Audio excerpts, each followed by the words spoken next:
నర్మదా నదీ పుష్కరాలు జరుగుతున్నాయి. అసలు నర్మదా పుష్కర స్నానం చేసే విధి విధానాలేంటి? 12వ రోజు ఏం దానం చేయాలి? ఈ వీడియోలో తెలుసుకుందాం. నీరు నారాయణ స్వరూపం కాబట్టి శరీరానికి నీటి స్పర్శ అంటే స్నానం చేయడం ద్వారా ప్రతి ఒక్కరూ శుచి అవుతారని శాస్త్రం చెబుతుంది. తీర్థస్నానం నదీ స్నానం కంటే పరమ పవిత్రమైనది పుష్కర స్నానం. ఎందుకంటే పుష్కర సమయంలో నదీ జలాల్లో దేవతలు మహర్షులతో పాటు పుష్కరుని కూడా ప్రవేశిస్తాడట.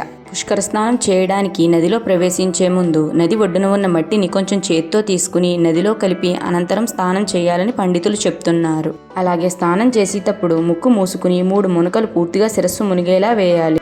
నదిలో ముక్కు మూసుకుని 3 మునకలు వేసిన తరువాత దోసిట్లోకి 3 సార్లు పవిత్ర నదీ జలాలను తీసుకుని సూర్యతర్పణం చేయాలి. దీన్నే ఆర్ఘ్యం అంటారు. పుష్కర స్నానం పూర్తయిన తరువాత ఒడ్డుకు వచ్చి తడి వస్త్రాలను పిండుకుని బ్రాహ్మణ ముఖంగా శక్తి కొలది పితృతర్పణం ఇస్తే పితృదేవతల అనుగ్రహం వలన వంశం నిలబడుతుంది. పుష్కర స్నానం పూర్తయిన తరువాత చేసే దానాలకు విశిష్టమైన ప్రాముఖ్యం ఉంటుందని శాస్త్రం చెప్తుంది.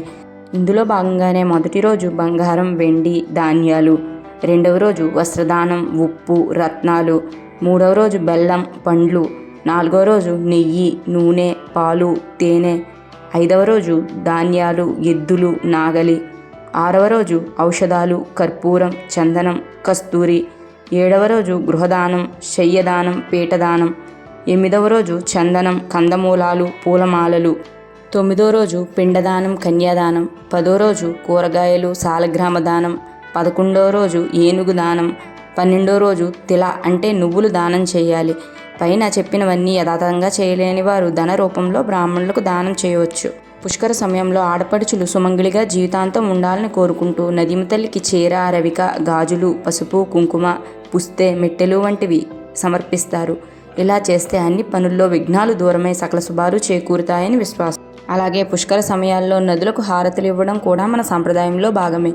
ఉధృతంగా ప్రవహిస్తున్న నదికి దృష్టి దోషాలు తగలకుండా శాంతి పరిహారంగా హారతులు ఇస్తారు. తీర్థస్థానం, నదీ స్నానం, పుష్కర స్నానం, సముద్ర స్నానం మన సంప్రదాయంలో భాగం.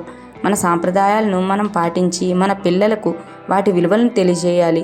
మన సంస్కృతి సంప్రదాయాలను మన భావితరాలకు భద్రంగా అందించాలి. ఈ నర్మదా నది పుష్కరాల్లో మీరు కూడా పైన చెప్పిన వాటిలో ఏదో ఒకటి దానం ఇచ్చి మీరు కూడా పుణ్యాత్ములు కండి.